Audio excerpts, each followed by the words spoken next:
Badminton Unlimited. Access to badminton and beyond. This week, we catch up with the exciting men's doubles pair from Indonesia, Marcus Fernaldi Gideon and Kevin Sanjaya Sukamuljo. Find out why the Yonex-Sunrise Hong Kong Open is among the favourite tournaments of the Metlife BWF World Superseries Tour. Indonesia has a long-standing and glorious tradition of producing world-class badminton players. Notably in men's doubles, the Southeast Asian country has produced several greats. Names such as Olympic winners Rexy Mainaki and Ricky Subagja spring to mind, as with two-time world champions Muhammad Ahsan and Hendra Setiawan. And that production line isn't showing signs of slowing down.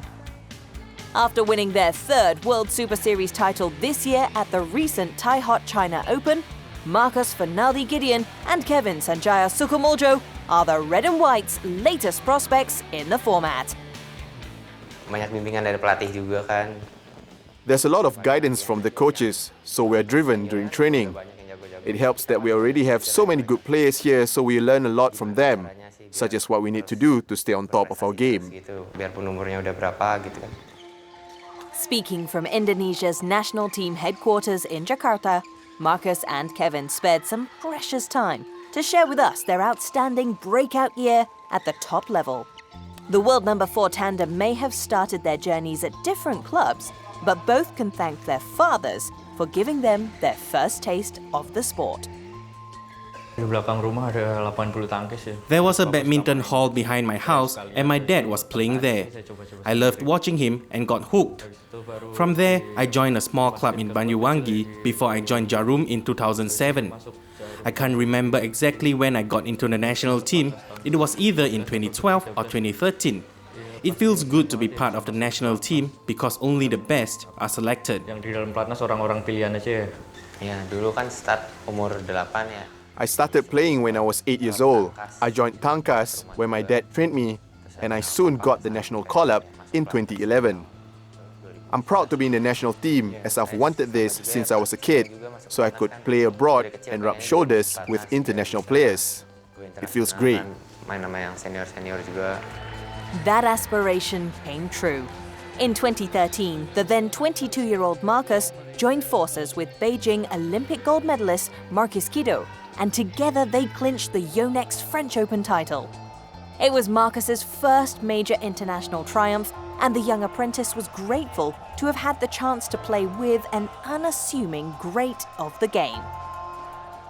Senang ya waktu itu diajak partner. I felt lucky and honored to be partnered with Marcus Gideon. I was inexperienced then and learned a lot from him. He guided me along. Marcus is a relaxed person and he doesn't put pressure on me. He prefers to enjoy the game. Losing or winning matters little to him, just as long as we play well. He's easygoing. Terlalu ribet lah orangnya, oke sih. But Marcus was winding down his career, and Marcus was left needing a new partner. In came 20-year-old Kevin, who stepped in last year after his own partner suffered an injury. Banyak belajar juga ya, awalnya kan dia senior saya. At the beginning, I learned a lot from him because he's my senior. I needed to get used to playing with an experienced player. He has the know-how. After all, he's won a Super Series before. Banyak belajar juga lah, dia kan pernah juara Super Series juga sebelumnya. Palingan pertama kan tiap orang. It took a while to get used to each other because every player is different in terms of the style he brings. We needed a bit of time to make the partnership work. Perhaps it was towards late last year that we started to feel comfortable. Itu baru mulai lebih enak sih mainnya. Both knew they had overcome their initial teething issues after finishing runners-up at the 2015 Yonex Open Chinese Taipei in July, and returning to the capital city 3 months later to claim the Grand Prix crown. This year, Marcus and Kevin kept the winning momentum going. January saw them grab the Malaysia Masters title before securing their first World Super Series crown in India. Their confidence has been bolstered by their rapid progress. Waktu itu kan ngerasa, wah, When I was with Gideon, I thought I had won the Super Series title because of him. But now with Kevin, we're capable of it as well, which means we're good together. It's not solely because of one player's experience. We have proven we can win a Super Series title too. Udah bisa gitu dapat Super Series. Itu benar-benar motivasi buat saya ya. It has given me a great deal of motivation. Juara Super Series. I didn't expect we could win a Super Series title that early, Jadi ngerasa but it showed that we can do it. kita juara Super Series. Personally, these titles have given me even more encouragement to win more Super Series tournaments. Motivasinya buat juara Super Series lagi. Marcus and Kevin went on to win 2 more Super Series with title triumphs in Australia and China. After enjoying a meteoric rise, the pair are now keen to build on their accomplishments and reach a consistent level in their performances. This especially after missing out on this year's edition of the Olympic Games. We were hoping to make it for Rio because we were doing well, especially after winning in India. But towards the end, in Singapore and at the Badminton Asia Championships, our results weren't good enough. But we are putting aside the disappointment and will focus for Tokyo 2020. Pasti kecewa ya nggak bisa ikut ke Rio padahal kan. It was disappointing. We really wanted to go. It's every athlete's dream to be at the Olympics. For 2020, we'll need to strengthen our motivation. Harus lebih termotivasi lagi.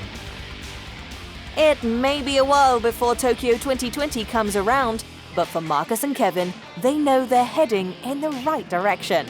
And with the season-ending Dubai World Super Series Finals crown up for grabs this month, Indonesia's latest heroes may just spring a surprise.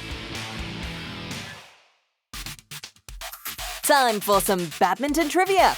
This week, we want you to name the youngest ever player to win a BWF World Super Series. Need a clue? This player hails from the land of the rising sun. We'll reveal the answer after the break.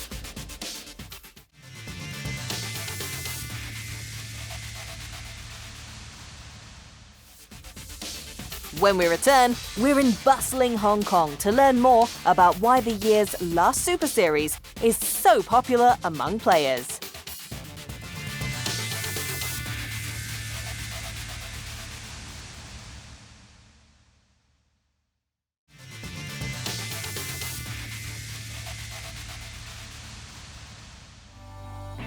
With digital innovations, shuttle time is now more fun, engaging and accessible than ever. So get connected to BWF's Badminton Schools program. Find out more about BWF's grassroots initiatives on these platforms. Download the app, visit the website and get active on Facebook. Your gateway to shuttle time has never been so easy.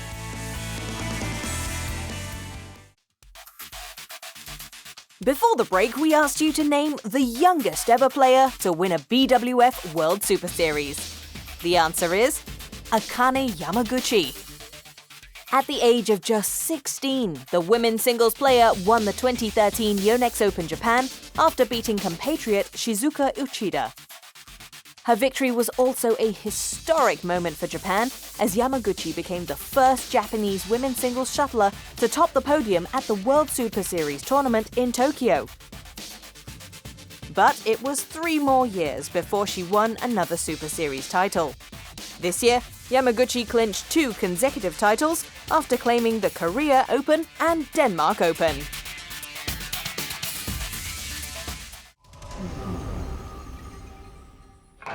The 2016 Macau Open produced some great badminton action at the Tapsiak Multisports Pavilion, and Powerhouse China had its colours represented across all 5 categories on finals day. Zhang Nan and new partner Li Yinhui led the Chinese challenge against Hong Kongers Tang Chunman and Ziying Sweat in the mixed doubles final. After Tsai Yunlei's retirement post-Olympics, Zhang teamed up with Li, and the pair has shown great progress, appearing in 2 finals, including this one. They didn't have the best of starts when they trailed Tang and Tzu for most of the first game, but Zhang and Li did well to stay close to their opponents and eventually nicking it 21-19. The second game saw the Chinese tandem staying on top of the Hong Kongers and soon completed the match without any real struggle. After 47 minutes, the final score read 21-19, 21-15. It was an all-Chinese affair next in the women's singles as Chen Yufei took on compatriot Chen Xiaoxin. In the opener, Xiaoxin was no match for the world number 21 as Yufei comfortably took the first game. However, refusing to back down, Xiaoxin increased the tempo early in the second in the hope of taking the match to a decider. But an in-form Yufei responded well to the aggression and replicated her dominating performance to seal the win after just 47 minutes. The final score, 21-13, 21-18. Over in the men's singles, Chinese Taipei's Chou Tiancheng took on Zhao Junpeng of China. After some close exchanges at the start, the unseeded Zhao took a surprising lead over the world number 8. Chou struggled as his opponent overwhelmed him with brilliant plays to seal the first game. Chen regained his composure in the second as both players evenly traded points. However, Zhao's agile and clinical performance was more than enough to shatter the Chinese Taipei's players' hopes of a comeback. After 38 minutes, it was all over. The world number 125 wrapped up the match in straight games, 21-11, 21-19. The women's doubles final was next, and the contest saw Chen Qingchen and Jia Yifan take on Indonesian duo Anggia Awanda and Mahadewi Istirani Niketut. It was the Southeast Asians' first final in 2016, and they were looking to give a good account of themselves against their Chinese opponents, who've already grabbed 3 titles this year. Chen and Jia were always in the driving seat in the opening game and easily went 1-0 up. Awanda and Niketut were better going into the second game and were at one point tied at 9 apiece. But that's also where their challenge began to unravel as Chen and Jia quickly built their lead and eventually sealed the game. The final score, 21-15, 21-13. Ringing down the curtains at the pavilion was the men's doubles final. The match witnessed China's Lu Kai and Zhang Nan going up against Chinese Taipei's Li Zhehui and Li Yang. This was Lu and Zhang's first tournament as a pair, and having made it this far, the signs look encouraging. They started well, comfortably taking the opening game, but their opponents responded by forcing the match to a decider. After that, it was game on. Both duos were neck and neck in the race to 21, and it went right down to the wire. With the scores tied at 19 all, it was the pairing of Li and Li who surged ahead to grab the next 2 points for the victory. An entertaining battle fit to conclude an exciting day. The final score, 17-21, 21-18, 21-19. Badminton Unlimited was in the bustling city of Hong Kong to soak up the atmosphere of the Yonex-Sunrise Hong Kong Open, the final stop on the 12-event Metlife BWF World Superseries circuit. As the last Super Series event of the year, the tournament offered potential qualifiers to the Dubai World Super Series finals the last chance to qualify. A lot more than World Super Series glory was at stake in Hong Kong. Add to that the country's reputation for food, great shopping, and fabulous skylines, the Asian metropolis is a favorite with the players. This is the very last chance to earn the world ranking point in order for them to be qualified to the Super Series final. And Hong Kong is always a favorite place for them. We have many direct flights. We are relatively peaceful, and people like shopping. And this is a place to be. Yeah, we really like playing Hong Kong Open. We think it's a really fun tournament to come and play. It's very well organised, very well run. Having a good history here, it's always a good place to come back to and step on court out there in front of a great crowd that you guys seem to draw in. The Hong Kong Open had its humble beginnings in the early 1980s and was promoted to Super Series status in 2007.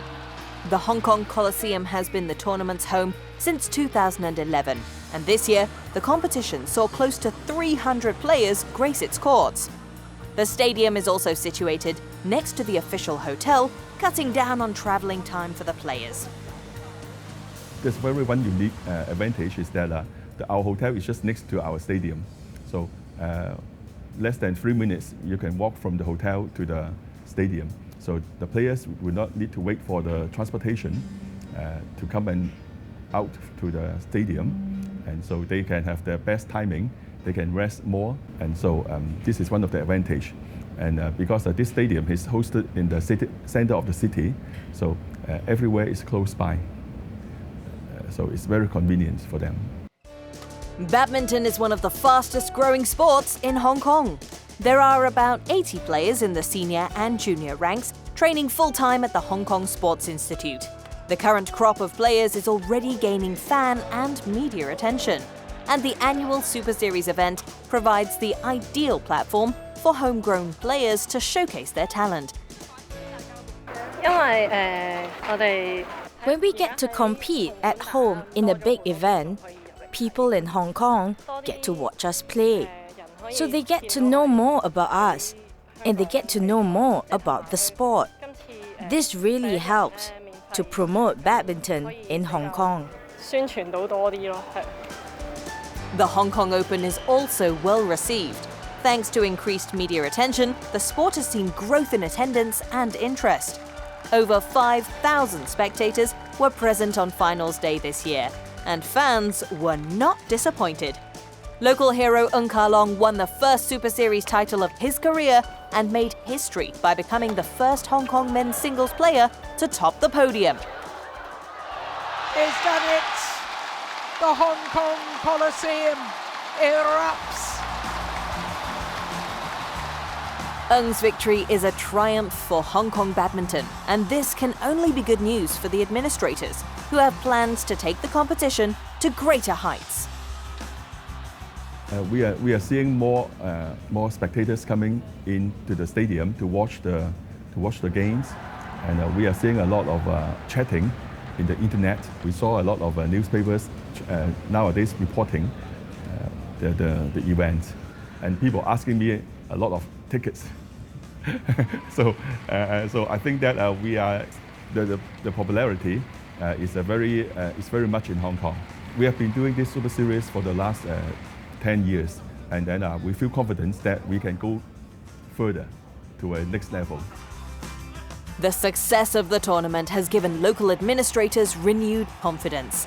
And as the passion for badminton continues to burn in the hearts of the people of Hong Kong, that flame will be kept alive.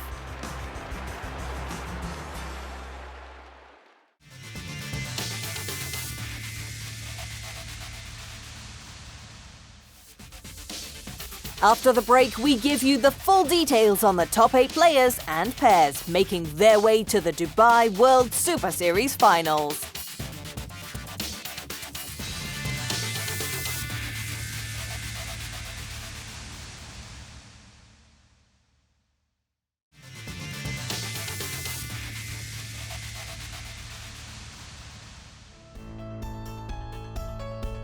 The Dubai World Super Series Finals features the best 8 singles players and doubles pairs of the 2016 Metlife BWF World Superseries Tour. The 12-event circuit saw elite shuttlers from across the globe battle for a place to compete in the prestigious season-ending tournament, and for some, the race for qualification went down to the final stop. In this year's competition, Rio 2016 Olympic champions will benefit from a wildcard invitation if they fail to secure a qualifying position in the Destination Dubai rankings. With the 12 events now completed, here are the players making their way to the desert city. Janne Jorgensen tops the list in men's singles after finishing strongly in the last 2 qualifying events. The Dane clinched his first World Super Series title of the year in China and went on to reach the last 4 in Hong Kong. Fellow Dane and 2015 runner-up Victor Axelsen will get another shot at the title after qualifying in 5th. Making their debut are Hong Kong's Ng Ka Long, Mark Zwiebler of Germany, and Malaysian superstar Lee Chong Wei. And China's Rio gold medalist Chen Long qualifies courtesy of an Olympic wildcard. I've never had the chance to go to Dubai, so this year I get to go for the Dubai World Super Series Finals for the first time. This might be my last Super Series Finals, so I want to do well. I will try my very best. Yeah, it's a big reward for me, and I'm very much looking forward to it. It's a big honor also because I will be the first German men's singles to go there. The leading lady in women's singles is Tai Tzu-ying. The Chinese Taipei player finished runner-up in Malaysia and Denmark and grabbed victories in Indonesia and most recently, Hong Kong. Known for her trickery and deception, Tai will be one tough player to beat if she can turn on the style in Dubai. Korea and Denmark Super Series winner Akane Yamaguchi takes the second spot. Olympic champion Carolina Marin secures the 7th place, and PV Sindhu of India squeezes in at number 8 after winning her first World Super Series title in China and finishing runner-up in Hong Kong. Of course, after getting a medal at the Olympics, everybody is, thinking what's going on next. And I feel I shouldn't take much of pressure because everybody asks me that, I think now there's much more pressure on you. And of course, I know the responsibilities are always high now and everybody's eyes are going to be on me, like, what is she going to do? But I think I have to just play my game and give my best. Takeshi Kimura and Keigo Sonoda lead the Destination Dubai men's doubles rankings. The Japanese pair have performed strongly this year, finishing runners-up in Singapore before claiming their maiden Super Series title in Hong Kong. Malaysian Olympic silver medalists Go Vishem and Tan Wee Keong will make their debut in Dubai after qualifying second. Both Denmark and Indonesia have 2 pairs making their way to the desert city. So do the Chinese after Olympic gold medalists Zhang Nan and Fu Haifeng earn their spot through the wildcard.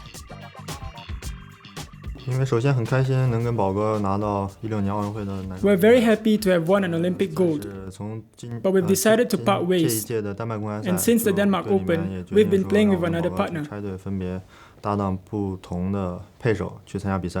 This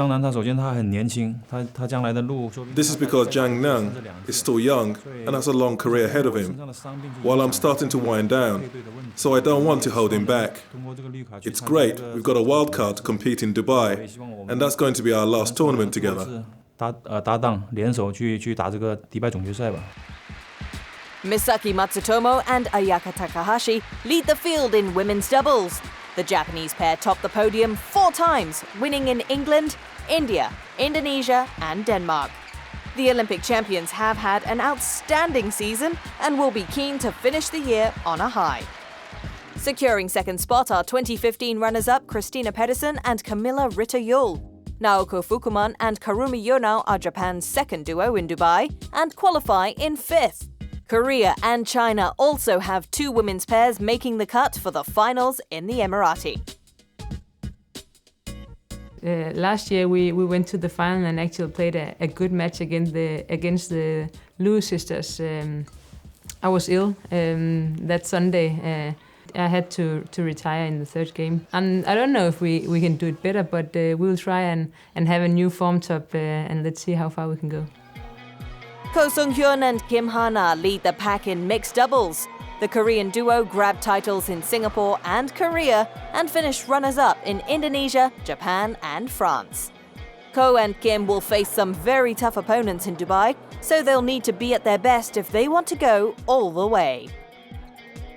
China have 2 pairs heading to the desert city. Lu Kai and Huang Ya-cheong grabbed the 2nd spot, while the nation's exciting new young pairing of Zheng Siwei and Chen Qingchen qualify in 4th.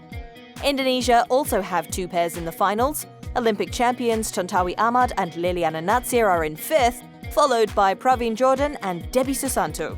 And securing their place in 7th are the 2015 champions Chris and Gabby Adcock. It's an amazing place and obviously we won there last year, so it'd be good to retain our titles. We want to be champions this year. We didn't do well last year as we didn't get past the group stage. So this year, we want to be champions.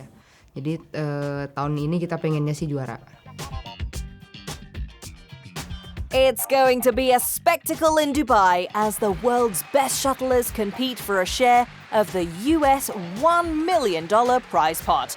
Top-class badminton awaits, so don't miss out on the action when the competition kicks off next week.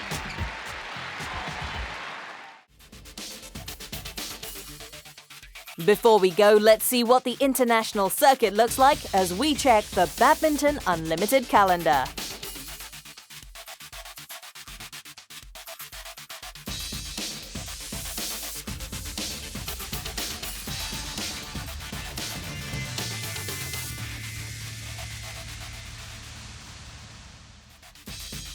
Hi, I'm Mark Ziebler. See you next week on Badminton Unlimited. Next week on Badminton Unlimited, we speak to Germany's top men's singles player Mark Zwiebler about the ups and downs of making it big in the sport. See you next week.